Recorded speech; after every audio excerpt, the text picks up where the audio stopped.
I've read Marx. I've read Engels. I've read Das Kapital. The world is run by Trotskyists. Hardcore Trotskyists. How great an anti-American Marxist. They're controlled by Trotskyists, as you put it, and these are the most evil, sick human beings on the face of the planet.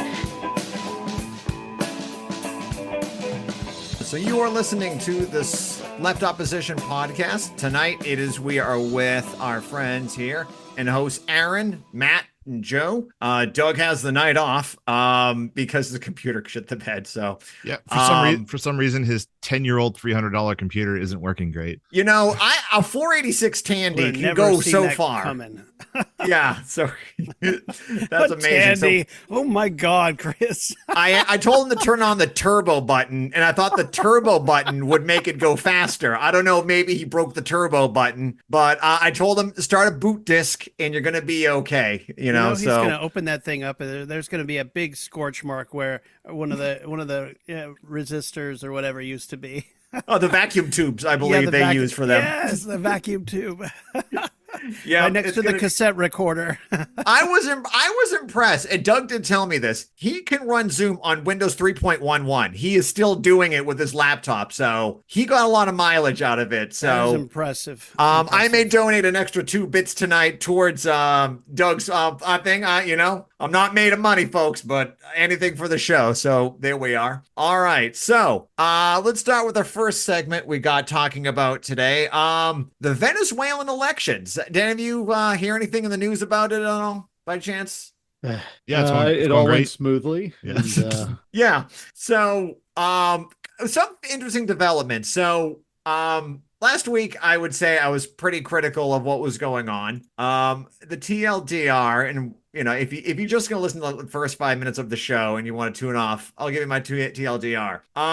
After seeing new evidence, some of you did reach out and emailed us, send me messages and stuff. Now the TLDR, did the right wing, in my opinion, screw with the election? Yes. I think they did. I think this is a very complicated thing they did. They had a lot of tasks involving a cyber attack. I do believe they were behind it. Earlier on last week, I felt it was just a made up, like, what a coincidence. But the more you're doing reading, and I do want to recommend, if you want to go read some great sources, please check out VenezuelaAnalysis.com. It's a great source. Ever since I went there in 2008, they've been on. I think I read them all the time. They give they're very critical of Maduro. They were critical of Chavez at times, gave credit when credit's due. And I think they're very fair and balanced, to use a really shitty term from a bad thing, but it's true. I think they do a good job kind of reporting the facts. So a lot of my research for the last week I've been following has been from them. So if you were to look at the election results, there's one group that's saying that the final number was 70% for Machado. I'm not going to bother with the other person's name. That person's a puppet. Don't bother memorizing his name. And then the other 30% of the vote went for Maduro, 70-30. If you look at another poll, it's 52% Maduro or 43% Machado. So clearly someone is lying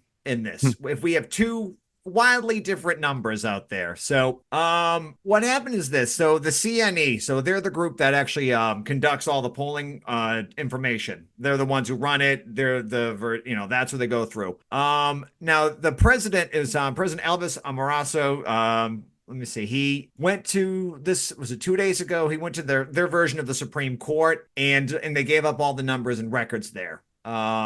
The CNE declared Machado, and they declared Maduro the winner of the 20th election. The most recent update, to be exact, is 51.95%, which is 6.4 million votes compared to 43.18% or 5.3 million votes for the U.S. opposition candidate, who's like I said, Machado, not giving his real name. It's not him. The electoral body has not publicly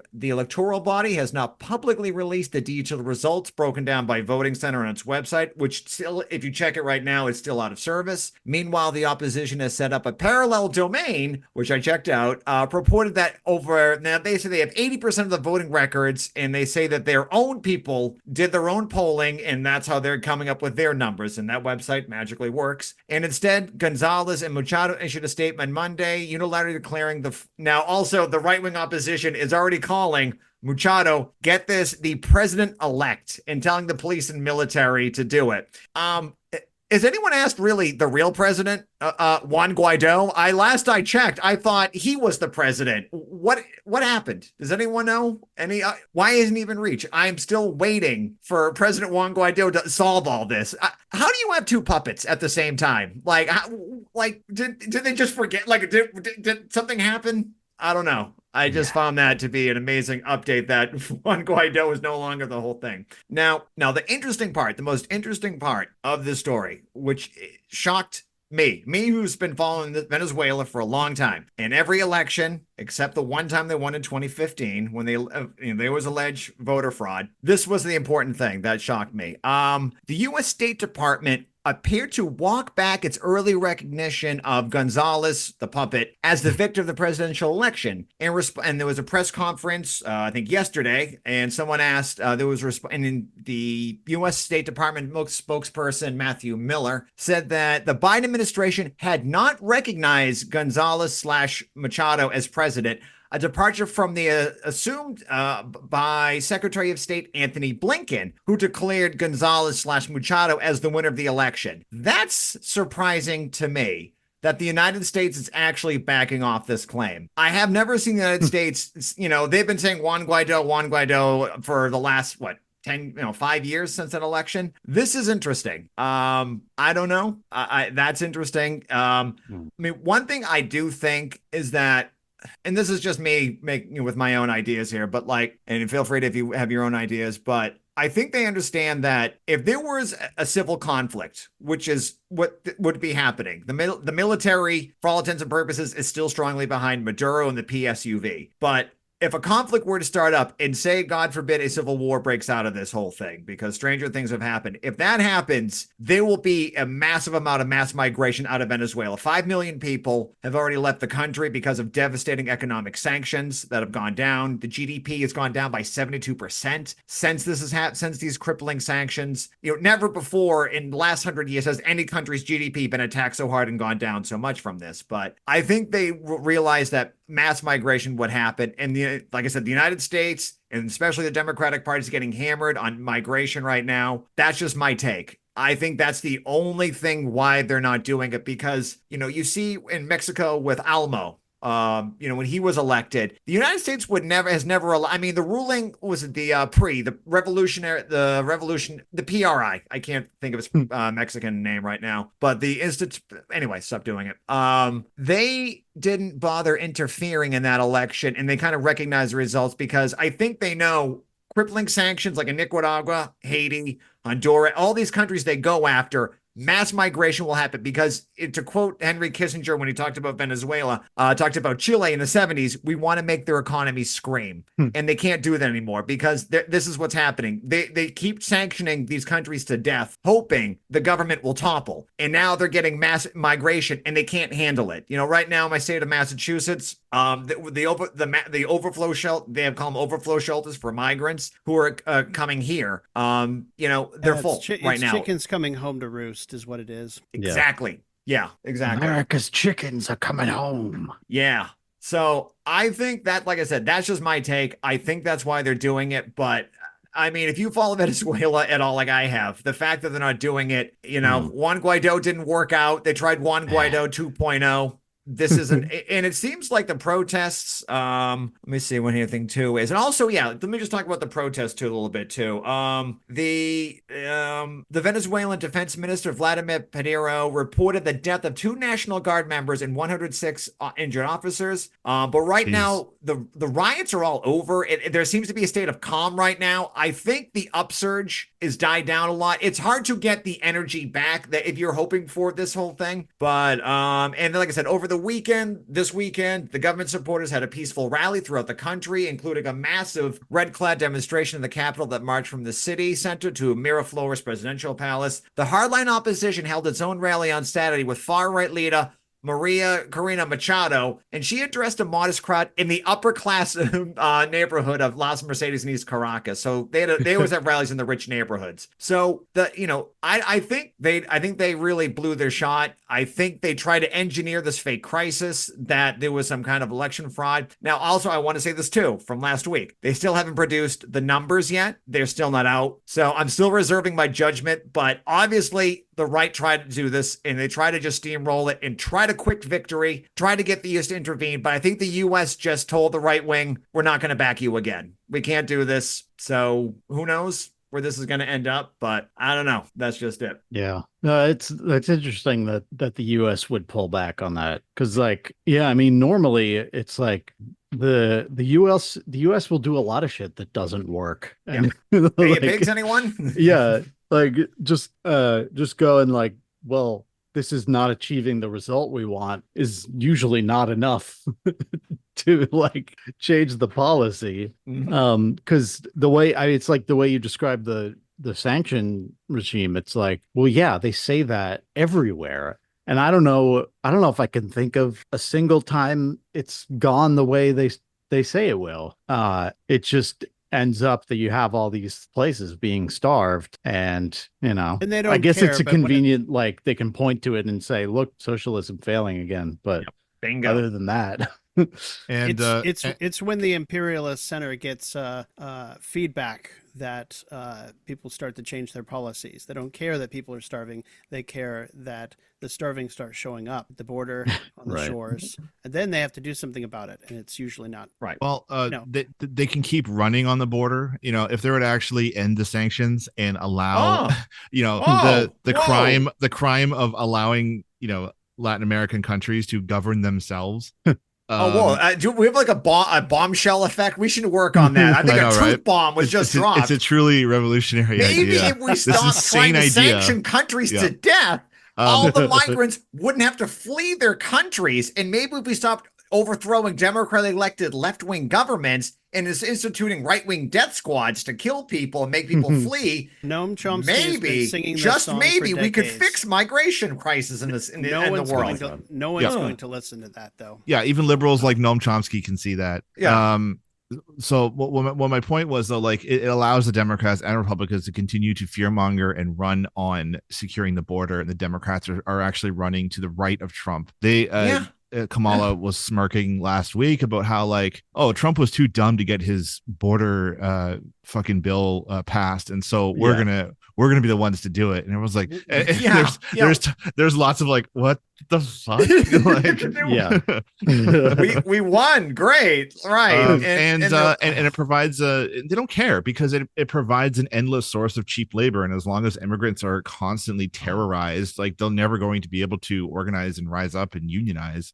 Wait, are you actually saying get a fair shake? Are actually profiting from this making a second-class citizens and actually terrorizing people and making them work for lower wages? It's almost like it's some kind of manufactured crisis, or at least a crisis that they're certainly taking advantage of. So they get to do sanctions against Latin American countries and at the same time profit off of the cheap labor that comes fleeing over the border. It's a twofer. It's a win-win, really, when you think about it. Right. Because if any of them say, hey, we should organize a union, they're like, oh, we're going to call ICE on you, and there we go. Exactly. And here comes immigration. Oh, wait, you don't want to work 80 hours a week? Well, maybe we'll drop a dime and we'll have you we'll round you up and separate you from your kids, because you're not going to cause any problems here, right? You're going to just do what we say, right? It was really funny because I distinctly remember Trump clamping down so hard on the border that there was actually a brief pause of people coming over, and there were companies in Texas. There was one guy, he was a landscaping company, and he couldn't get anyone to work for him. Nobody wanted to cut grass for $2 an hour or whatever, right? Right. Yeah, that happened in Florida. I was just going to say Florida. Yeah. Did anyone see that? There was a video in Florida, showing all the construction jobs stopped. Meatball Ron over there, shut every, so now nothing was getting done. Who knew that these people come to work. I mean, either they're taking all the jobs or taking all the welfare. I can't tell which one they're doing right now, but apparently these were the taking all the jobs ones today. They're taking our Social Security somehow without a Social Security number. Right. And statistically speaking, they commit far less crime than any American does too, because they know what the repercussions are going to be here. But also, undocumented migrants can't vote either. So it's this insane conspiracy that like Democrats are trying to import millions of they're taking the Medicare, they're taking the Medicaid away from grandma. Yep. Elon Musk reports that they're flying in a weirdly specific 200,000, not 201,000 or 198, but exactly 200,000 people so they can vote, which is actually happening. This is, I mean, good God, these people are weird. Like, I don't know what planet they're on thinking these things. Chris, there's that word again. I'm sorry, you can't use that word in this broadcast. I've been calling them weird. You know how many times I've had like Thanksgiving ruined by these weirdos. I have to hear about chlorine in the water. And secretly everyone's turning everyone trans, and like 40% of the population is trans, and they're all being programmed by public schools and teachers turning unions. The frogs gay. Oh my God, no! Like I have co-work, like you, no. I've been, like I said, I've been saying weird before it was cool. Now, okay. Yeah. You're not Waltz-pilled? Yeah, you heard it here first, folks. Left opposition came up with it first. Pilled. Yeah, no, I am just these people are just freaking weird, No. It's really funny. Like these people ran on, calling Mexicans rapists, but like, you call them weird and suddenly it's like a 48-hour news cycle. What? Yeah. I thought it was fuck your feelings, man. What happened to fuck your feelings crowd? Yeah. Whoa, like, hey! Now it's don't hurt my feelings. And and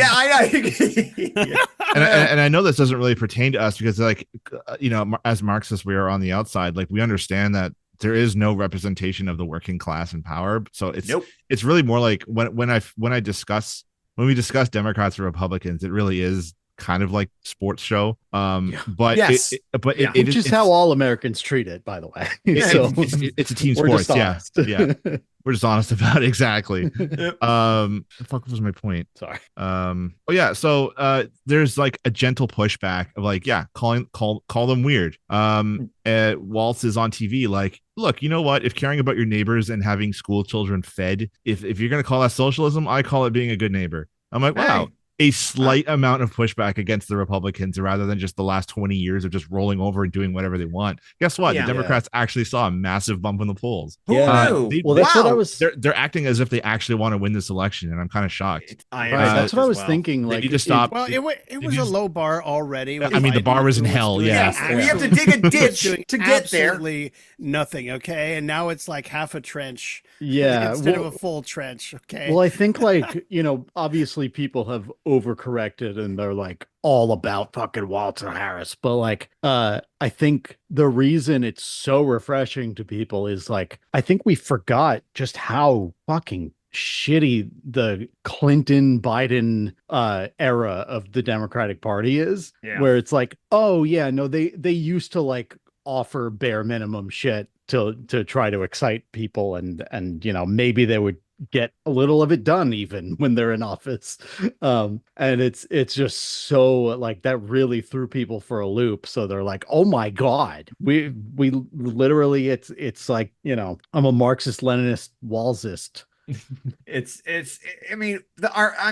The idea now is that the very basics are such a threat to the far right now. Like they can't like, what are you gonna say? He wanted to feed kids lunch and breakfast. This is what you're going after. He provides sanitary napkins for women. Like this is how weird they've had to get. And I'm going to keep using the term, but like that's just normal shit. Like this isn't socialism. It's basics. No. Like this isn't it. Like, I mean, under socialism, we would do that, yes, the kids would have, that would be a part of the program, of course. But this is just like the bar. I mean, they're just gone on the attack mode for the dumbest shit in the world. And I'm blown away and they're flailing. This isn't connecting with anybody at all. Like, I don't think any normal people are like, oh yeah, kids got breakfast and lunch. Well, that's bad. You won't see them attacking policy. You'll see them just using words because Elon Musk, I think, called Kamala Harris a communist, which we'll tell you here, folks, she's not a communist. The Democratic Party are not communists, and that's that. That's a fact. There you go. Like, Jesus Christ, man. Oh, you guys always say it's not real communism. Yeah, except they're not communist. They're an anti-communist party. Like, why would they care? I mean, if they were even communist, why are they keeping sanctions on Cuba? Why are they keeping sanctions on Venezuela? Why wouldn't, if there are comrades, wouldn't they just end the sanctions? Yeah, Basic 101. If any right wing can answer why they're keeping them on, I'd love to hear it. But you can't use logic with these people, Chris. I'm sorry. I know. I hate to break it to you. Yeah. But it really shows how, like, a lot of these Republicans, they are not the fascist boogeyman that, you know, the CPUSA wants you to think they are, because their egos are like as flimsy as a soap bubble. They're so fragile when you campaign on even something people even remotely like, right? That's not punching people in the ass or like just rolling over for the Republicans. You actually campaign on something like, yes, like 70% of Americans approve of abortion. Right. Most Americans are fine with feeding children. Right. Single payer health care has, I believe, 60. I think it's 69%. Nice. I know I remember that percent, I believe, but like the majority of Americans support single payer health care. And I know we're going to talk about Harris probably later on, but we can talk about it now. Is that, you know, Kamala Harris was once a big supporter of single payer health care, but guess what? She is now backtracked and is no longer supporting single payer healthcare. It's like, once again, they take one step forward and they take two steps back. Like they get someone who's a bit progressive, someone who wants to offer some programs which helps people by actually offering them material things, and then she steps back a wildly popular program of single payer healthcare. Yeah. Like, once again, they didn't pick Shapiro, the one who likened that the anti-genocide protests were similar to the KKK protest. I'm like, okay, wow, you made a progressive choice. Like I said last week, we got it wrong. I think we were all shocked as shit that, like, this happened. I can't believe she picked a progressive, but then she steps back single payer healthcare, and now I think, what was the other thing? There was something else, but some other program. The DSA took credit for the pick of Tim Walz. They tried to take credit. See that? Yeah. Yeah. You had DSA. You had nothing to do with this conversation. I assure you. You know, like, I remember when I was like a little kid. I'd watch, like, they put me in front of like I play with my older cousins. I'd play a video game with them, but my controller was unplugged. But I thought I was playing. That's you, DSA. You're the little kid playing the game, but you're not a part. No, you're not. No. Please. So, joke. Yeah. So this is what they had to say. Harris choosing Walz as a running mate has shown the world that DSA and our allies on the left are a force that cannot be ignored. Through collective action, DSA and the U.S. left more broadly have made it clear that change is needed. DSA members organize in our workplaces and our unions to realign the labor movement to support Palestinian liberation. None of that happened. Yeah. So how's Palestine do? Do they get the weapons being? They stopped the weapons. You don't even have to go that. You don't have to go that far. You can just ask. Hey, how'd that primary with Corey Bush go? Oh yeah, right? Yeah. Jamal Bowman. They're strong enough. They're strong enough to get Tim Walz picked as the VP, but not strong enough to defend Corey Bush in St. Louis. No. I know they keep trying here, but this is like Lucy holding the football, and Charlie Brown is the working class and DSA who think this isn't your party. You know, I think they realized what they really looked at was this. They understood that this election, young people and mostly Arab people were sitting this out. They knew after their support of the genocide in Gaza, they knew this was it. And they really actually wanted to win, which surprised all of us, but they seemed like they wanted to win and put this guy on the ticket because they knew. They're just looking at the numbers. It had nothing to do with you. It's kind of like the people, if you watch New England Patriots, like everyone, was Tom Brady the one who made him win all the Super Bowls, or was it Bill Belichick? We all now know it was Tom Brady. It was never Bill Belichick.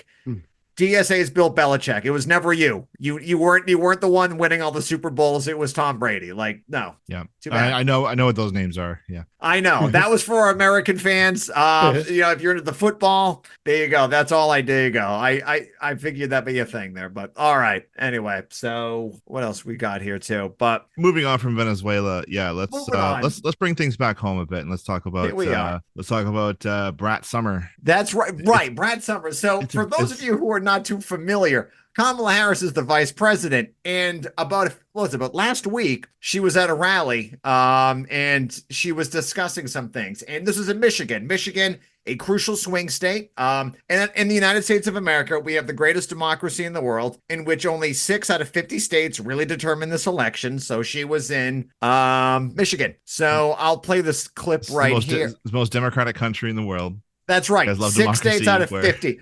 Roughly like 1% of your population determines who the next leader is. Right. Really, if you break it down, this bourgeois overlord. Right. Only about 500,000 people really determine it. Really, that's if you add them all up, that's it. These 500. So Kamala Harris was speaking there. So this happened last week. I'll just play this clip here. Now, you can't see it, it's off camera, but a bunch of people from the undecided movement and pro-Palestinian people who are protesting the genocide that is being funded by Joe Biden, the Democrats, and the Republicans. So you can't see it, but this is just, you can hear the audio. Donald Trump intends to give tax breaks to billionaires and big corporations. He intends to cut Social Security and Medicare. He intends to surrender our fight against the climate crisis, and he intends to end the Affordable Care Act. You know what? If you want Donald Trump to win, then say that, otherwise I'm speaking.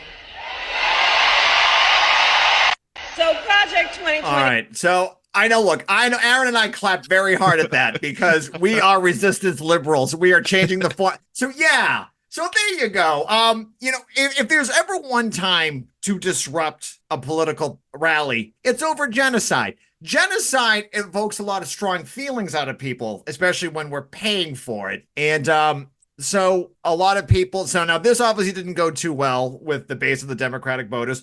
Or anybody who has a heart, really. Yeah, if you have a soul and if you're not a complete and utter depraved, like even for liberals, there should be a line in the sand. Like right? There's nothing, like nothing comes close to how bad this is, right? And I want to remind people, like just this week, Biden handed over another $3.5 billion to the state of Israel on the same day that they bombed yet another school and killed like 100 people because people were seeking shelter in this school because the people of Gaza have literally nowhere to go. Right. And there was not a single intact body from that massacre. They only found parts of people. Yeah. Like it's wild. And we cannot lose sight of like how horrendous this is. I think it's been 300 billion so far has been given to Israel during this operation. It's something staggering. I don't know what a lifetime of money too on for the military aid as well. But yeah, exactly. I was actually going to ask you, Aaron, which school was it this time? I can't keep up with all the school bombings, refugee ones. I believe it's 9 different schools this week, or as of like today, as of over the weekend, or something like that. I don't know. It's something completely insane and something also perfectly reasonable to protest who is likely going to be the next president, because her picking of Tim Walz has reinvigorated a new kind of energy that we haven't seen probably since Bernie, since Obama. This is and it seems like they're trying to move on from like the dipshit lib centrist that was Obama by picking, a kind of likable guy. Every time the right tries to dunk on Tim Walz, it kind of makes me like him a little bit. I mean, he's the first union guy to run for office. Like he was living comfortably off of a teacher's pension, and there's lots of like kind folksy stuff about him. But again, we must never ever lose sight. We must never lose sight of the end game. Right. And right now that is stopping a genocide. And Tim Walz, also Zionist scumbag, just like the rest of them. But a nice guy. But still hosts AIPAC. Yeah, it just seems like I have to remind myself that Biden is still the president right now. It's like, oh yeah, right, that old guy. He's still in charge. Right. She's his vice president. Like she's the VP. She's attached to this regime. So yeah, same party. It's not like if we get rid of Biden, everything's going to be better. Like that's the whole thing. So let me just skip to this part too. So this was on Sunday. So this was yesterday, right? So I just wanted to do this. Pro-Palestinian demonstrators blast Kamala Harris outside of San Francisco fundraiser. The quote at the bottom I really like too, with this person who said it. For Democrats who say hounding Harris about Gaza is playing into Donald Trump's hand, A protester named Dennis had this response. Protesting genocide is somehow enabling Trump. That's not a responsibility. That's the responsibility of whoever's enabling the genocide. If they weren't enabling the genocide, we wouldn't be campaigning for them. So put responsibility where it lays, you know? The Democratic Party funded this. Joe Biden is funding this. The Democrats are funding this. This is who you attack. Trump will do it too. That's right. But you pressure who's in power. And look, here's the thing. Well, why don't you protest Trump? Trump is fully psychotic. Like there is no chance of moving him. And we're going to talk about Lindsey Graham, who's just who loves war and loves sending people off to go die. But the Republicans, there's no chance of like I protested Trump.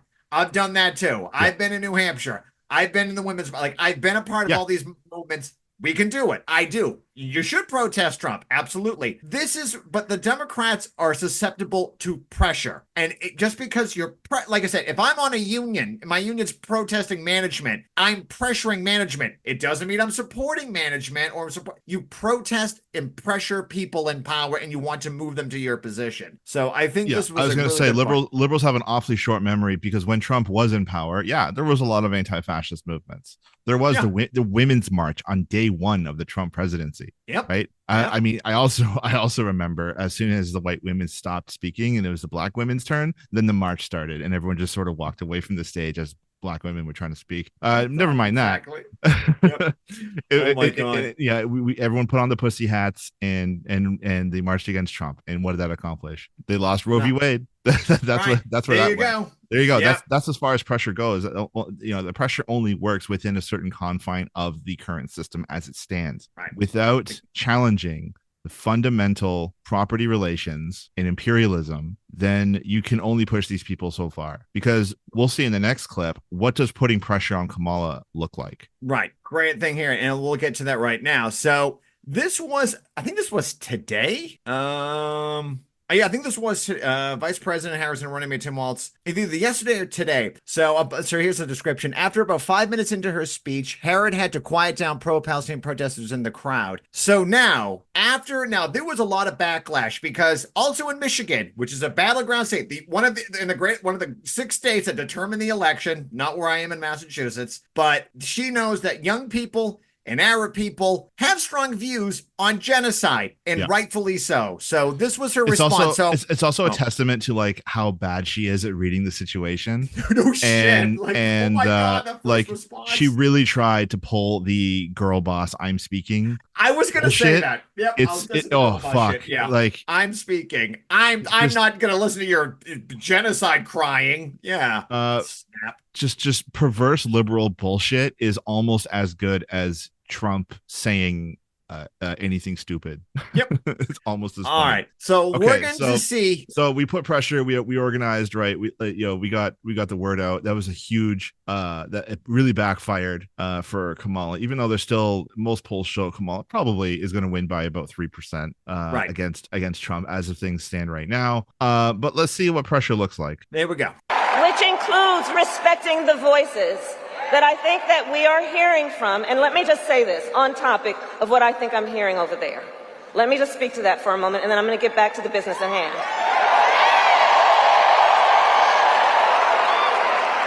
So let me say, I have been clear. Now is the time to get a ceasefire deal and get the hostage deal done. Now is the time. And the president and I are working around the clock every day to get that ceasefire deal done and bring the hostages home.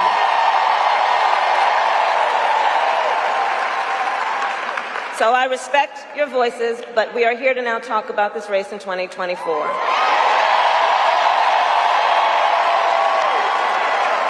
Okay. So, what do we see that's a positive sign? One, we got her on the record to say, I support a ceasefire. Good. Now, she said that like 6 months ago, too, and nothing happened. She did. But now she has to reiterate it. Okay. Now, the problem is this. You're still sending weapons. Yeah, you're still the vice president. Right. Right and right now she's dressed like a hot dog, being like, we're all trying to find the guy that did this. Who could it possibly be? Like, keep up. Now, this is the thing, and I know some people say, "Oh, can we pressure?" Yeah, I like what's that comment I see? We're gonna push him to the left. No, we're not pushing. This isn't even the left. We need to push we have to push them to stop sending weapons, and that doesn't stop. This even if, like, it's kind of like someone saying, "Oh, I support single payer health care." Well, what, you haven't done it. Why haven't you? You have to keep this going. Yep. This pressure doesn't stop. Embarrass her every stop she gets. You don't stop doing it. You protest these people every single place they go. Do not let them stop, because children are being massacred in Palestine tonight, tomorrow, the night after. This isn't going to stop, and you and I are funding this. So, but that's a good thing to see. That is, and I think someone... I mean, like, again, don't lose sight of what's actually happening here, because don't forget that Hamas has also accepted every ceasefire deal that's been on the table, including the ones that say Israel gets to keep bombing them regardless. And Israel is like, no, we're not going to do that. And then they go on the news saying Hamas rejected the ceasefire deal. And like, what the fuck, man? Like, it's, there's no good faith. There's no good faith deal that can be made with a fascist, apartheid, genocidal regime. The only deal that is even remotely feasible is stopping funding, an arms embargo, a sanctioning of Israel, and like, I don't know, a execution of fucking Netanyahu. I don't know. All right, were you here first? Those are the three conditions. All right, protesters, if you're working, part 3 might be a tough one. Let's start with that. We'll start with that. Then we'll start with Netanyahu. These, like I said, these people can't be stopped. Like, they literally assassinated the person working on the ceasefire. Israel does not want a ceasefire. You have to take the weapons away from them. That is the only thing that fuels them. They're going to keep bombing hospitals. They're going to bomb refugee camps. They have torture chambers where they rape people. This is coming out. You have the psychotic Israeli Zionist government trying to free those 9 terrorist torturers to come out of jail. Israel is a messed up place. We didn't even talk about the near civil war that almost got started over the right to rape Palestinian prisoners. Yeah, and the fact that people are fleeing Israel now, like any state, like the same people I think are leaving. I mean, not that it doesn't seem like, from looking at the polls, if you see how few people actually oppose what's going on, is going too far, but people are fleeing it. The Palestinian economy is going into the shitter right now too. That's nothing that's been reported, but Palestinians are the second-class citizens who do a lot of work there. They're gone now. You have regular Israelis fleeing the country because they know Netanyahu picked a fight with Lebanon and Hezbollah. This is going to happen. They assassinate, Iran in no way can let this go, that they assassinated someone in Tehran and then they bombed Lebanon. Those are the 2 red lines, and they crossed it. And of course, they're going to try to bring Biden, and the Democrats are going to be brought in to fight this proxy war for them, because this is a rabid dog that got loose and it can't stop attacking everyone near it. And basically, Netanyahu wants to salvage his political career. He knows he's going to jail for corruption. He can't stop. So he knows, keep this war going and people are going to love me. And the United States, when he shows up and tells us that, keep sending me weapons and shut up. Yeah. So, yeah. Yeah. Now our esteemed leadership is sending there's arms talks now with Saudi Arabia. We could very well see nuclear weapons delivered to Saudi Arabia to point them at Iran. Jesus God Almighty. So another interesting development also, this headline from Reuters, this was 4 days ago. Harris didn't agree to discuss Israel arms embargo. So the pressure campaign still needs to go on, of course, but this is what we're on the Left Opposition podcast, and I want to make sure you know this. Cutting off the weapons is the minimum, the minimum of what needs to get done. Reparations to Palestinians and sanctioning Israel and Netanyahu receiving justice are part of the whole thing here. Those are it. But at this point, I really don't know what it's going to take for the left to break from the Democrats entirely and form a genuine workers' party, because this is what they do. Like, the betrayal is inevitable, and the whiplash is going to be felt super hard, just like it did with Obama. I think a lot of people learned their lesson from that, but then again, a lot of people didn't. And we're imbuing all of our hopes, because we're moving on past the Clinton, Bush, Obama era of neoliberal dipshits. It does, like, I'll admit, it does feel like a breath of fresh air with somebody like Walz involved in this, right? And that's again, that's just a testament to how low the bar is, because you'd have to dig a trench with a shovel to get to where the bar is. It's in the basement, and you have to get a pickaxe to go under there into break concrete to find where that bar is. There's another incredible phrase that's stuck with me ever since like my days on the Something Awful forums is somebody once said, God. When you have failed in every conceivable way, then you have no choice but to succeed.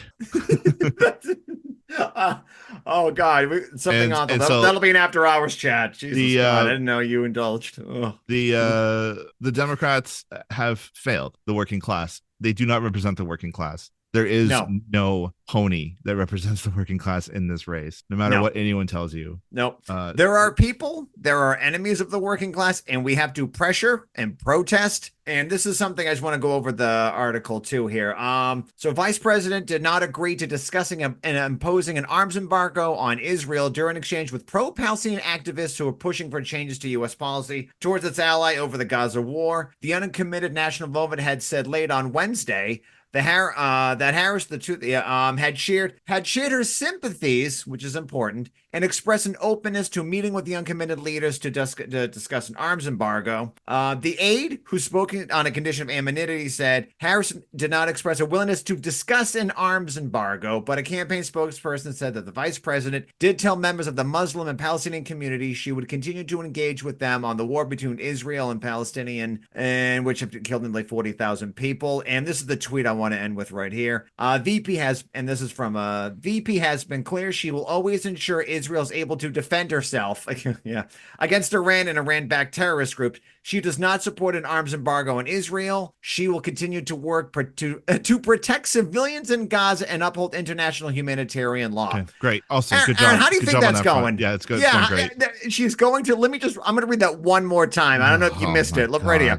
She will continue to work to protect civilians in Gaza and uphold international humanitarian law. The International Criminal Court has put out an arrest warrant for Netanyahu. And that woke court, really? Is that a bunch of anti-Semites? And California's top cop, the vice president, is doing nothing about it. That's insane. This is okay. I want people to keep harassing Kamala at these events. Keep organizing, because what this does is two things. One, it continues the workers who are opposing this genocide continue to learn how to organize, and they gain that experience, and you become unafraid of approaching politicians and stuff, and then you develop a movement, and then eventually you can link that movement up with other movements to ultimately pose a threat to the system and the status quo.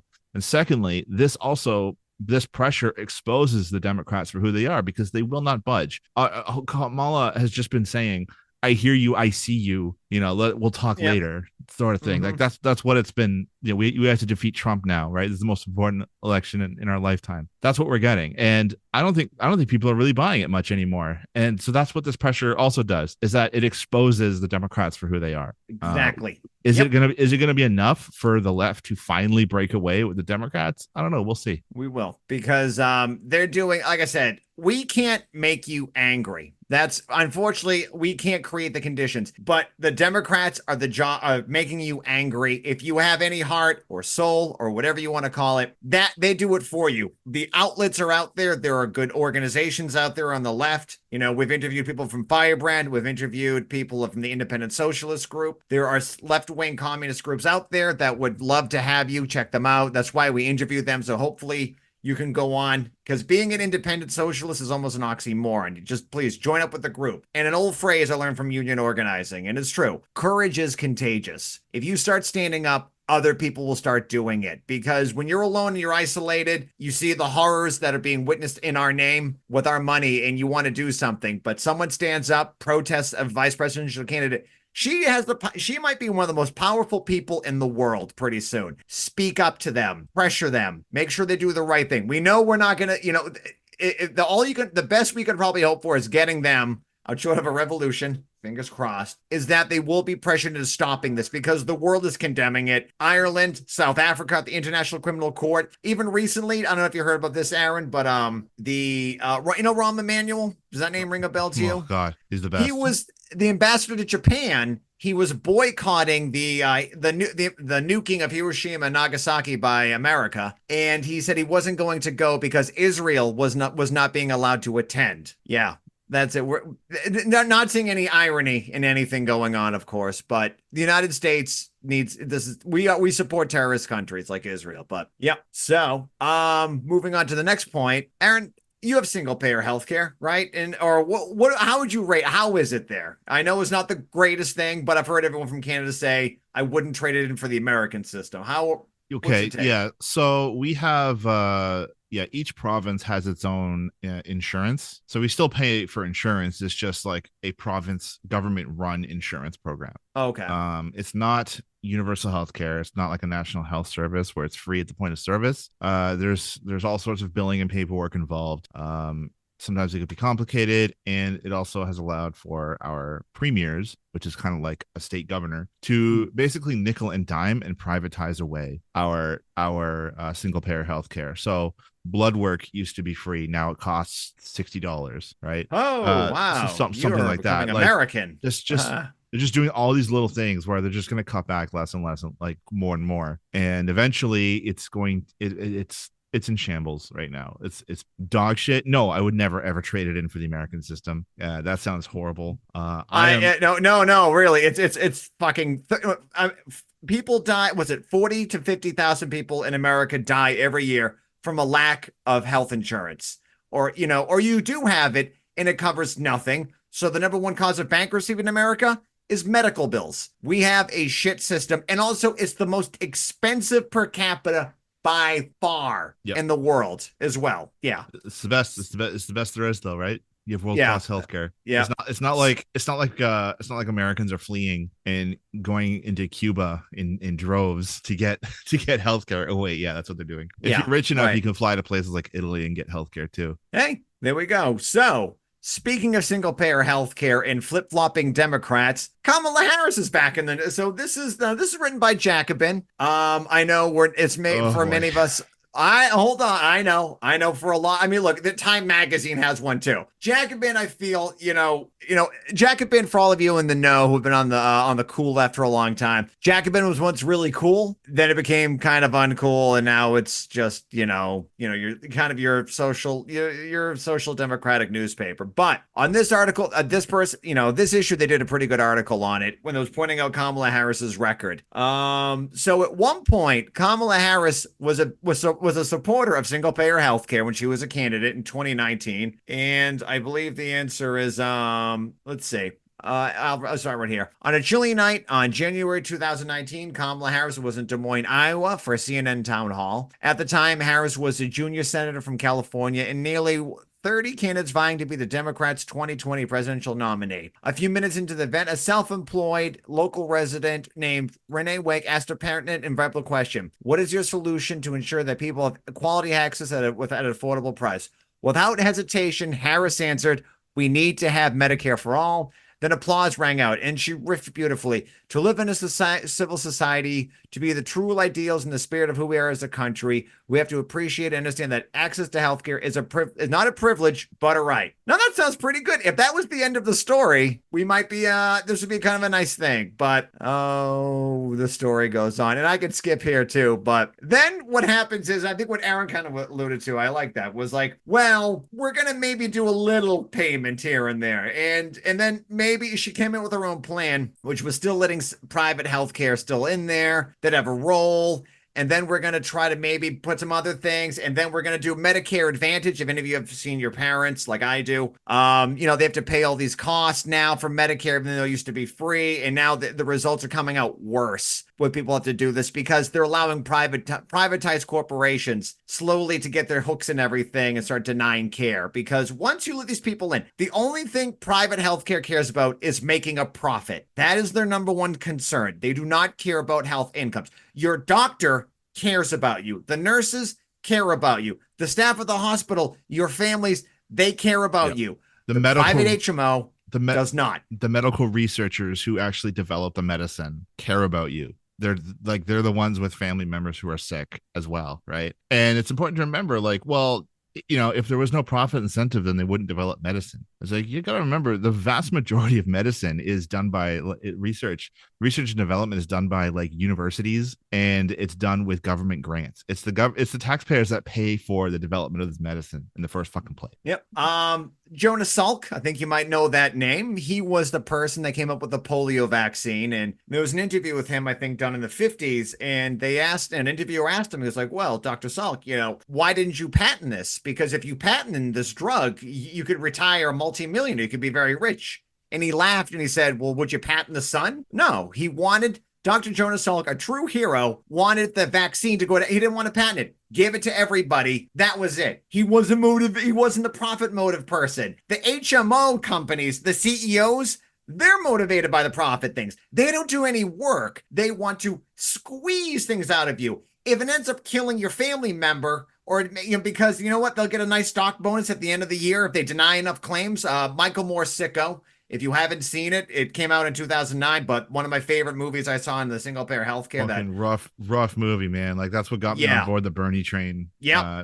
Was that movie. Yep. I love that thing. That was a great movie. Very tough thing. But this is a machine healthcare industry. They don't care, So what Harris ended up doing later on, I think the article made a good point. What always drives me nuts about these Democrats is that early on, they really do know single payer healthcare is cheaper, more effective, and it will save lives. And now, once they get some power, they start backing up, they start making excuses, and then here we are with millions of Americans who do not have health care. I mean, this isn't even like some kind of communist thing. Like, this is just basic health care. This is not a radical demand, because what was the polling done? I think in 2021 poll that it was 65% of Americans support Medicare for all. It is wildly popular. If she ran on this, she would win. She would in a landslide. Yes, right. But some Democrat healthcare donor, folks that have Jim Clyburn in their pocket. Oh God, that clown. They're in a smoke-filled room going, no, that's it. No. Okay, end of that. Yeah. No, not allowed. That's not happening. Right. Again, there's another group of parasites that just absolutely need to be fucking jailed. And every one of their assets needs to be privatized. And sorry, oh God, Aaron, redact that. Every single one of their assets needs to be nationalized. There we go. We're going to do it. It's okay, folks. If you're watching the live stream, Aaron's a bourgeois capitalist. We came out. You heard it here, folks. Don't clip that. They're going to clip that. The article brings up a good point too. So what kind of relationship Harris will look to build with insurers is not yet known. According to Open Secrets, Harris has now received over $800,000 in donations from health services, which include insurance giants like United Health and Blue Cross Blue Shields. That's who's paying it. Remember, they don't donate money because they believe in democracy. If anything, these corporations are trying to subvert democracy by putting their own corporate interests over the health care of 330 million Americans. This is what really moves things. That's why they donate all this money to people and the Democrats. Once corporations give you money, they expect some money return on that too. Yeah. But what I'm always blown away by, and something I never understood, $800,000. That's like nothing. That's how little your healthcare is being sold out for. Yes. It's crazy when there's trillions of dollars in debt and trillions of dollars on the line here. Right. It's like what does Medicare for all cost? 32 trillion over 10 years, something like that. And it's only it costs less than $1 million from a single donor to be like, nope, you're not doing it. Like, that's crazy. Bernie in 2020, as he dropped out, as far as I remember, he raised from small donations, raised $100 million. Like, why couldn't you just bribe every single lawmaker in the country? Because I've seen some lawmakers turn down Medicare for all for as little as like 50 grand. They get these donations. That's all it takes. Seriously? Right. That's plus the party, crazy. Has a lot of insiders too. And like I said, it's such a minimal amount, and it's either because these people can be bought off so easily, or you know what, maybe their ideology really is that low in the toilet that it can just be bought for a small token. Probably. Again, because betrayal is inherent in reform. It's something that we have to harp on over and over again as Marxist revolutionaries. Yeah. I feel, and this is my theory these too, people is don't care about you. no, they care about getting reelected and making, and then so they can retire and get a job on the board of directors to do nothing and retire off of what, 10 million a year. So just something too, because once in a while you hear some people, oh, Medicare for all is it's more expensive, and this is a good statistic. Medicare for all, also known as single payer healthcare insurance, because it would create one federal government entity that would oversee all healthcare spending. Its advocates believe the best way to provide health insurance to all Americans is by improving and expanding Medicare, a system that has successfully provided healthcare for millions of Americans for decades. Advocates also estimate a single-payer healthcare would net $500 billion in savings by mimicking the efficiency of Medicare with just 2% of costs on administrative tasks like billing. Yep. That's your savings. There's no more stupid ads when you go on YouTube. There's no more TV, no billboards. They're not buying some stupid arena. There's not a CEO who's making $43 million with stock options. Gone. It's taken out of the market and it's run as a service, not a goddamn corporation. That's what we need. So that's where the savings comes from. You save even more money once you start realizing that, oh, we need to nationalize like the hospitals, the ambulance networks, just all one system. Just get rid of it. Because like I've heard even dumb bullshit about your stupid ambulance network system. If you take you never got a $600 ambulance bill before? I've heard bills of like $5,000. Oh yeah, depending on it. Just a simple ride, $600. Yeah, which is devastating. That's a cheap one. You have people in like, I don't know, Florida fighting off EMS workers because they have gunshot wounds. Like shoving away EMS workers, taking an Uber to the hospital because they don't want to pay for the ambulance. It's nuts. Yep. In Boston, right? Because our public transit system is tragically underfunded.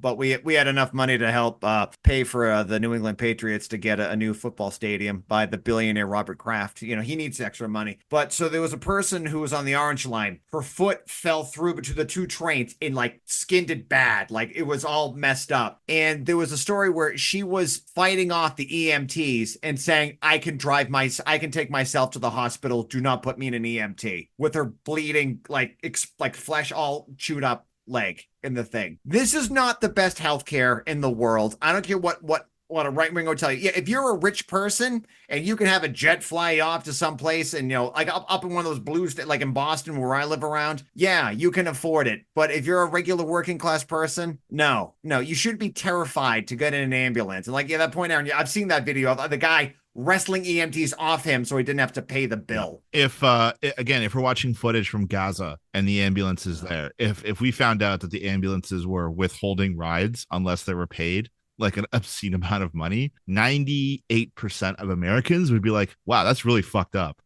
But like, here it's totally fine. Great country here. Cool and normal. Nice country, idiots. Yeah. All right. Switching gears. So we're off our Kamala Harris thing. So Aaron found this one. So this is a guy named Rathbone. So I know some of you younger kids are familiar with him. We've dunked on Rathbone before, but that was also due to that's based on the question of like whether or not China is capitalist and imperialist, which I think is an interesting and worthy debate amongst leftist circles. Yes. This one just gets it wrong. Right. So here we go. This is an incredible. Okay, we'll just let it play. All right, Aaron. So, all right, let's see what we got here. All right. Immigrants are taking our jobs. No, that would be American corporations outsourcing labor to the third world in order to make more profits. Doesn't it make you mad to know that American CEOs are betraying their own country's workforce in order to make more money for themselves? No, poor people are coming for our money. No, very rich people are and have been and will continue to do so. No, it's poor people. Poor people are subsidizing the rich, and you are poor people. I'm not poor, I'm a capitalist. You're a worker with no capital. So far, so good. I own a home, 2 cars, my own business, and I have savings in the bank. Exactly, that's not capital. Bullshit! Pause it. Capital is the means of production. Did you catch that? The business part, huh? Is that? I own a business. You're not a capitalist? Well, I have not read. I would be like, what kind of business? Like, if you like, I make necklaces in my garage, yeah, I've met someone making necklaces. That I get it. That's my versus like, no, I have a tow truck company now. If you're mowing lawns for your neighbors for like 20 right, bucks, and I've seen people make that to.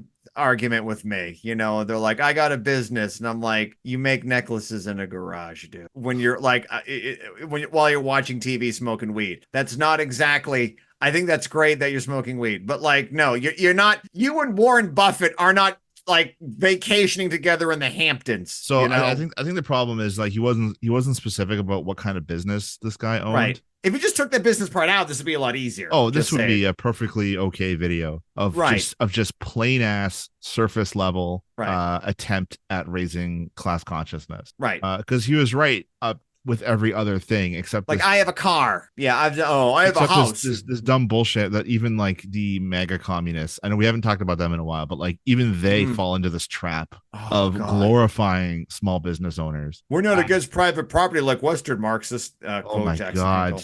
Way to go, Jackson Hinkle. Jackson Hinkle says no. We're communists are not in favor of the abolition of private property. I think he said Western Marxist, which is like, what the fuck? Yeah, Karl Marx talked about that right in the first book called Communist Manifesto. Not sure if he's heard of it, but first book right there. You should be seriously reading anyway. Maybe we'll run into a study group. Maybe we could do that. I could make Jackson Hinkle in a study group. I'd kill myself. I want to help the man. You know, I want him to read about Karl Marx. I know he's never read anything about it. You know, it'd be a great thing to have him on. But all right, let's continue. Let me see. Let's see the rest of it because there's a heck. So far, other than that, it was kind of good. But let's see where it's going.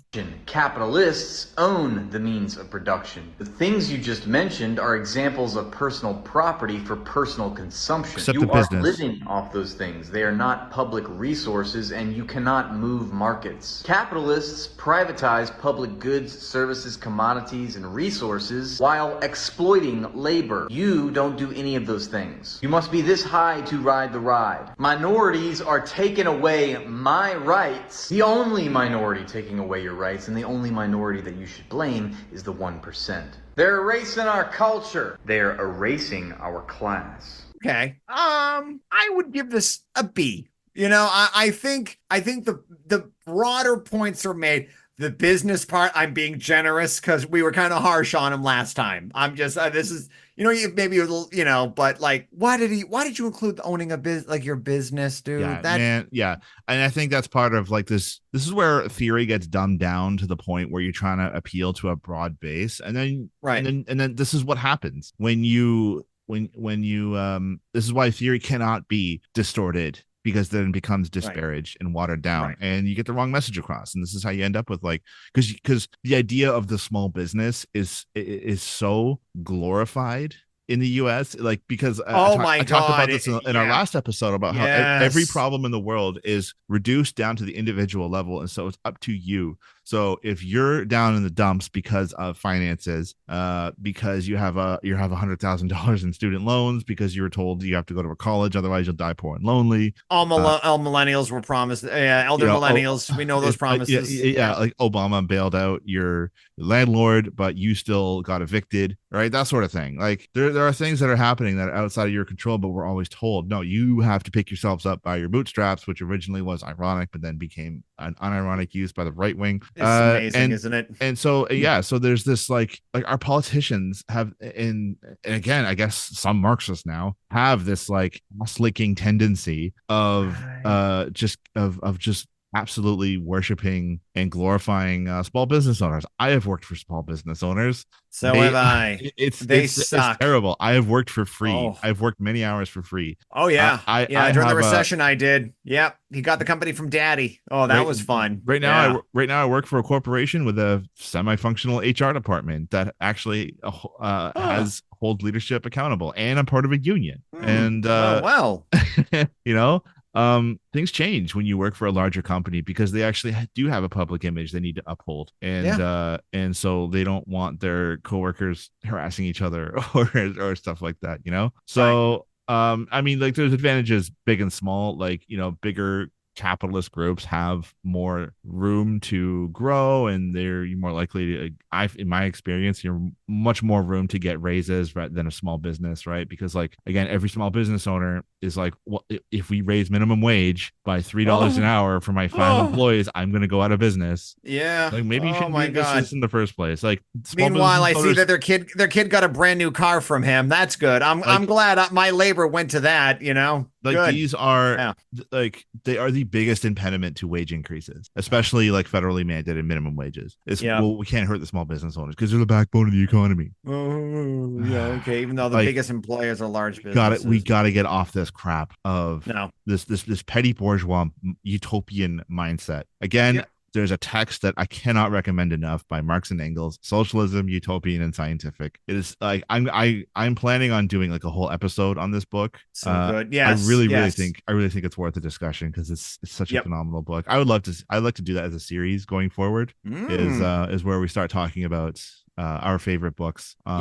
Just develop like that. I know. Develop like an hour long like lead off, or like a 30-minute lead off and some discussion, crack some jokes here and there, that sort of thing, just so it's less like sterile and dry. Okay, we could do that. I mean, the thing is, a lot of left groups have those. They're very good. But we got to punch it up a bit because the average listeners' attention span's probably like 90 seconds, so you gotta constantly change it up a bit. That's why Marxists on TikTok like Rathbone have taken off so well, is because they have these like short snappy videos and they have stuff like this that, otherwise not bad, but it's just a massive mistake of conflating even small business capital with like being a worker, and you're not, because it's all about property relations. Right. And one thing too, I just want to point out too, like this happens a lot when we talk about abolishing private property. Oh, so you want to take my house and my car and my toothbrush? No, that is, and he made that, at least Rathbone made a good point. That is personal property.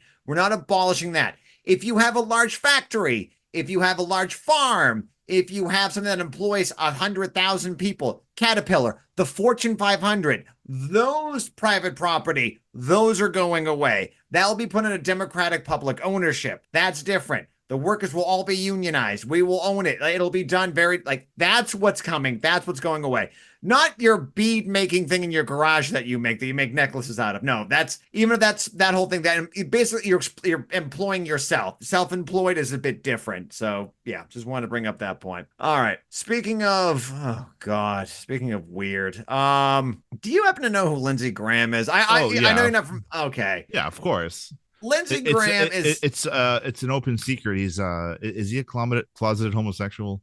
I feel like he is. That's what everyone says, but no proof of it. So we'll just say it's just, a secret or whatever. But someone who's that homophobic, I don't know. I'm always suspicious of people that homophobic. That's all I'm saying, But so, Lindsey Graham, not a lover of peace. He supports arming Ukrainian Nazis. I think he spoke to the Azov battalion personally.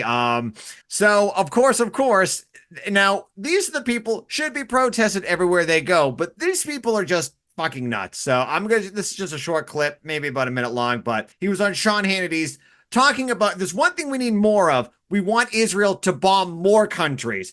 They're not. So this is him advocating to bomb another country. Here we go. Tonight, for Israel to destroy the oil refineries that fuel this terrorist beast. Destroy the oil refineries and they will knock this off. Until you hit the Ayatollah where it hurts in his pocketbook, he could care less about how many Hezbollah people you kill or Hamas people you kill, but he does care about his economy and his ability to make money to wage war. So to our friends in Israel, knock out their refineries. The rocket that was used to hit that soccer field that killed those children out of Lebanon by Hezbollah, that was an Iranian rocket. So I just want to pause that. Now, as far as I can tell, no one knows how that bomb. Hezbollah did not claim any responsibility for that bombing. It could have been simply an Iron Dome missile that misfired and hit it. But have you heard anything else, Aaron? I know this was like a week and a half ago, which seems like a million years ago, but that hasn't been. I remember it was all over the news about this horrible act against this defenseless country, right? That was Israel, right? But it was it was out of the range of where they were, like, there was nothing near it really. That it, like, I just think Israel might have accidentally, like, when you have an Iron Dome, it shoots missiles all over the place. That's all. But they're already saying Hezbollah did it. I haven't looked too far into it. Honestly, my initial reaction to that was like, it's like less than 1% of the damage they've done to Gaza. Like, I'm sorry, Israel brought this on themselves. My heart goes out to the families, but you know what? Every single one of them benefit from this genocide and from this like settler colonial relationship. And the Israeli working class has never once shown any meaningful solidarity with Palestinian people. So it's very hard for me to muster a ton of sympathy. That was my initial reaction. Beyond that, I don't know. It could be a misfired Iron Dome missile. That would not shock me one bit. Right. I mean, Israel has a tendency of accidentally and purposely shooting and killing their own people. I'm just saying. But all right, we'll continue on just a little bit more. Senator, correct me if I'm wrong, according to reports. And yes. What surprised me after the last rocket attack against Israel, and I was glad to see the administration did help them in defense, but said they won't help you offensively. Yeah. I was shocked. They will not help you offensively? The United States, these are the people who think that Joe Biden is not doing enough to send enough weapons to Israel. These people are truly out of their goddamn mind if they think that he has given them 99.9%. Remember one time he paused 2,000 bombs for about a week and a half, and then he's like, okay, keep sending more. But these people are truly just deranged. I can't watch this shit because it's just like you're living in an alternative universe with them. But we're not doing enough, huh? Jesus. How deep into Iranian territory that the Israelis were able to penetrate and have their own counterattack without any support, morally or otherwise, from the U.S. It showed me something that I didn't know was possible, that Israel can take out their nuclear sites, can take out their refineries, and I don't think that Iran could do a damn thing to stop it. Well, Israel has capability and will, and you need both. So this idea of playing defense is not working. Here's what I think will change the equation in the Mideast. If the Iranians believe that they're on the target list when Hezbollah attacks Israel and when Hamas attacks Israel, they will reduce the attacks. Right now, they don't believe that we will do anything against their interest in Iran. Now they see Israel actually hitting inside of Iran. So until the policy changes, what did Trump do? He killed Soleimani, the Revolutionary Guard leader. The guy who was fighting ISIS, I might add. They literally killed the guy fighting ISIS. That's who Trump assassinated. Good.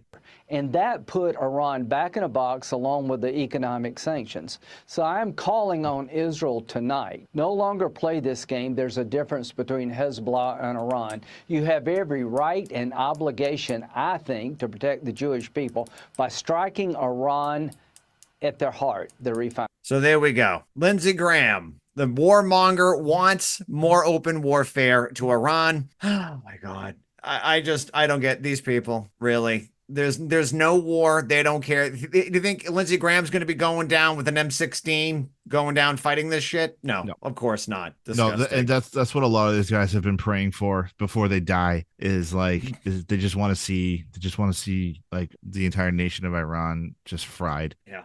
But I mean, the good news is, I don't know if you ever heard of the Millennium Challenge. That sounds familiar. It's a series of military exercises and maneuvers the military experimented with in the early 2000s against a theoretical invasion of Iran, and they lost every single time until they tweaked the parameters enough. Was this a war game with an American general? I think so. It was something like that. They won pretty quick. It's so embarrassing that the U.S. got their asses kicked. And they said, okay, change. You can't do that anymore. Until they change the parameters to something that doesn't even remotely exist in reality. Iran is 4 times the size of Afghanistan. It's just as mountainous. They actually have standing army, air force. Any direct conflict with Iran from the U.S. will be met with incredible difficity. Their navy as well. They have all these small boats ready for the Strait of Hormuz, where all of your oil mostly goes through. Will be shut down immediately. And they'll take that out. They what did occupation of Afghanistan and Iraq cost? Exactly. How many lives and how many dollars? An entire generation fed up with war, a massive recession, that like we still haven't recovered from, and there's going to be an even bigger one coming because the $4 trillion spent on both those wars. Still, they keep kicking the can down the road. A lot of Lockheed Martin and Boeing execs made a shit ton of money. That's for damn sure. So it was a good thing for Wall Street, but not a good thing for the kids in my town. It was a win-win, really, if you think about it. Yep. We in my small hometown, a soldier was hit with an IED on Christmas Eve. 2 days, December 23rd. IED hit him, died. He was 26. Jesus Christ. You know, I know his family had a tough time with it. His father passed away. I think I think war with Iran will be met with a tenfold protest movement. Right. That preceded the Iraq War. It did stop the Iraq War, but no, I think but it was a lot different. I think a war in the Middle East would be tremendously unpopular with the American working class. Right. We learned our, I mean, there's zero appetite for this shit. Exactly. And, you know, what got us into it, you know, I was 18 when 9/11 happened. So, you know, the big thing really was 9/11, Iraq, Saddam, 9/11, Iraq. Even though that wasn't true, and like 20% of us who did the research are like, Iraq had nothing to do with 9/11. Iraq doesn't have weapons of mass destruction. But you have people who, granted, 9/11, seeing 3,000 people die in front of you on live TV will make you believe absurd things. And I understand, I got it. But unfortunately now, I mean, over 1 million Iraqis died in Iraq. George W. Bush never went to jail for any of what he did. He's still, like, I mean, my God, like I saw like, you know, a dog get hit by a car once, and that messed me up. George Bush killed 1 million Iraqis, and that man sleeps like a baby. I'll never get how these people can ever live with themselves after doing this, knowing their orders killed so many people. And now we're going to be in World War III potentially because of not this only dumb that, shit. W. Bush is dancing with Ellen and being embraced by Michelle Obama. Right. Completely And not seeing the inside of a jail. Completely rehabilitated because Trump and Biden just set that bar so low. Yeah. People look back on Bush. I remember Trump's inauguration, and I saw some humor in it. It was W. Bush struggling with a poncho. Oh God! He just gives up and wears it halfway. And a part of me was like, "Oh my God, classic Bush." Yeah, that's classic him. Bush magic right there. Jesus. All right, so to bring it down from genocide and death, we have I don't know if you're following the Virginia Senate race, but there is a candidate who is running. Look at this fucking guy. Yep. So this guy right here. Well, that's not the announcement. We're pumped about. Well, the last 3 statewide. All right, I want to full screen it. Elections were won by Republicans, right? So this guy, he's used to be in the military, and Hung Kao is his name, and he has some views on what's at stake in this election. Now, obviously, I think Aaron and I, we were talking about the situation in Ukraine, Russia, the Middle East, healthcare, very important things, but let's see if we can get to the real issues going on here. Can I just stop you one sec? The date on this video is July 27th, 2023. Is this an older video? Yeah, this was before he just won a primary, so now he will be. So goody. This is before when he wasn't a senator. Yeah, I think he was in like state government, but now he is running for U.S. Senate, so he is the candidate. So yes, this is it. But this is a bit of an old one. But you know, like J.D. Vance has been, some of his old quotes are showing up. So this is an old one here. The governor, the lieutenant governor, and the attorney general, all Republicans. And Winsome Sears is a gangster. Yes, she is, and she's a great woman of God. I mean, honestly, she's always texting me prayers, and we pray back and forth, and she's amazing. And so again, it's we can't let it turn like this. There's a place in Monterey, California, called Lovers Point. Yeah. The original name was Lovers of Christ Point, but now it's become they took out the Christ. It's Lovers Point, and it's really Monterey is a very dark place now. Yeah. A lot of witchcraft and the Wiccan community has really taken over there, and we can't let that happen in Virginia. Virginia is, I mean, especially down in Roanoke, they're God-loving people. Right. Richmond too, and Virginia Beach, and we just need to mobilize Christians across the nation. I mean, yeah.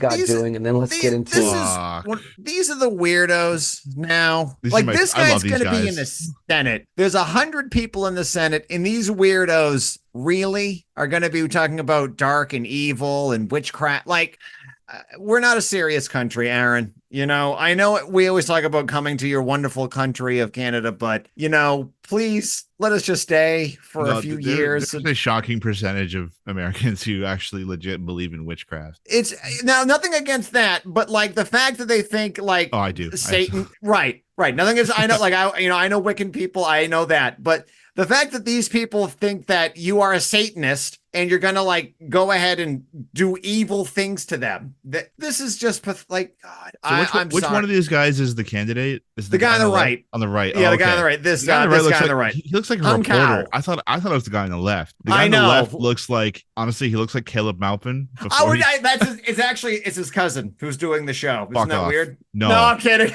Oh, shit. It does look like Caleb Maupin. Oh my God! And I love the very long curly hair, like the ramen noodle hair that those guys got going on.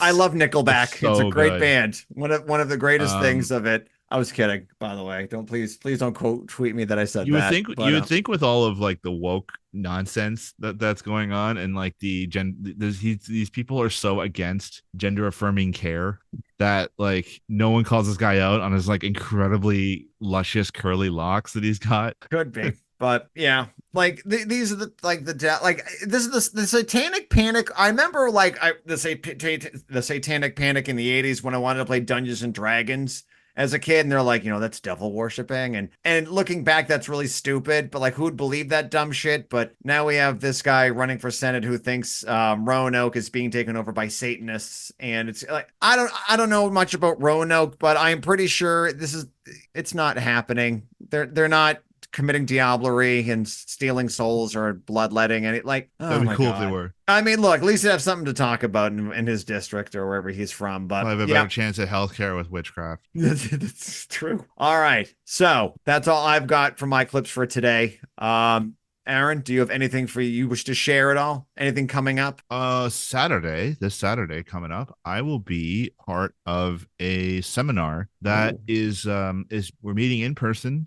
in my town by the Hamilton District Labor Council. We're going to be discussing how to build a union in your workplace. That's amazing. Some comrades from the Canadian International Socialists, the IS. There was international. Okay, there's always acronyms. Yeah. I can never keep these fucking there's a lot these organizations straight. Their paper is Socialist Worker. They're with the International. The Socialists. ISOs. Oh wow! Okay. ISO? I don't know. It used to be anyone on the left, we could have 10 people talk about this, but okay. Socialist Worker in the United States was the ISO, which dissolved in 2019. They were once the biggest groups on the left for a while. 2018 or 2019, I forget. Wow. Oh. I don't. Okay, anyway, it doesn't matter. It's some comrades from there asked me to be there. They're running it. Lots of Marxists involved in the Hamilton District Labor Council, which is awesome. Nice. All right. Yeah, honestly, if the revolution ever comes to Canada, I believe it's going to come to Hamilton first and spread from Hamilton. You heard it here, folks. Remember this day. We're saying it now. Revolution in Canada, be there. Bring Tim Hortons or whatever it is that you guys like out there. Do you guys have that for everybody? We have the very first Tim Hortons store. That is here. Wow. I used to live right down the street from the first Dunkin' Donuts ever. How amazing we meet up over communism, no less. So amazing. Anyway, Hamilton District Labor Council, they do tons of good work. They show up for all sorts of protests, movements. They support the Palestinian community. They've shown up for the trans community in against the attacks by the far right wing there. We have our own right wing MAGA ghouls up here. Increasingly well organized. Yeah, it's all from like the trucker convoy and like the anti-vax movement. Oh my god! So they've turned their ire towards like the trans community. That's part of that culture war that we've been seeing. So makes sense. HDLC, they call out union members to come out, call for labor to stand with our most marginalized people. They do. They support sex workers as well, and overall like a super based organization. Wow. I'm really glad to be part of them. And Jesus, so well, I'm there. I'm representing my union, and there's people from all over, all sorts of public unions that are there. So I'm hoping to get a few comrades out to do a seminar, how to organize your workplace. Awesome. So it should be really fun. Wow, that sounds great. All right. That's what I've got coming up. Other than that, I don't know. We'll probably do another episode this week. We might be. Catch us here That's on right. twitch.tv/Marxist Archaeologist. We had a Patreon subscriber. I should have probably messaged you. We won't use your name, but thank you for your very kind and generous donation. All of you, you can go to Patreon. Please check out the Left Opposition podcast. It is through your little donations, or big or small, or shockingly, surprisingly generous. Really surprised us. Now, I'll be honest. Go back and check if you made a mistake on how many numbers you put in there. That was insane. Thank you. Like, we really, right, Aaron? That was weird. Yeah, we thought it was a mistake. Very surprising. So now it could be a mistake. We'll refund you if you did. Because wow, it's your support on Patreon that makes this show possible, and that's what's going to drive us to actually provide better content for you folks. So yes, go check us out. We currently have no bonuses on Patreon. No, we don't need them yet because we have to make a lot more content. We're not quite there yet. It's hard to do a podcast and work 11 hours a day and also you'd be surprised. Exercise. Yeah, I know. I went for a jog. I'm still dehydrated, so yeah, I know. I work outside. I just crushed this, and I still need more. I know that. I know that's it. Plus, I'm selling blood to keep the Zoom fees down, so I'm really low on fluids. There you go. Your support keeps the show going, so we can use it to pay for Zoom. We pay for Doug's laptop parts. Yeah, we did. Yeah, and the microphones. These microphones did not come. We had to get. Honestly, don't use these microphones to hear our golden voices on. Requires some dough. So thank you very much. We do appreciate it. We know it's very tough out there. Thank you. Also follow us on Facebook, The Left Opposition Podcast. You can email us at The Left Opposition Podcast, one word, at gmail.com. We will probably tonight, I'll be setting up an Instagram and MySpace, and what was the other one we had to do? Threads. I'm doing Threads. Are you still doing Twitch, Aaron? You still on it? I'm not. I've been off it. We're on Twitch right now. Oh wait, not Twitch. Threads. Twitter. That's it. You still do? You like? How is Twitter? I'm on Twitter. Is it a shit show? Oh, it's a nightmare. Follow. I haven't really posted the show on Twitter. We could probably get a few more views. Okay. On Twitter. I don't know. I'm not. I'm saying Threads. Threads is the new way. That is the way. That's it.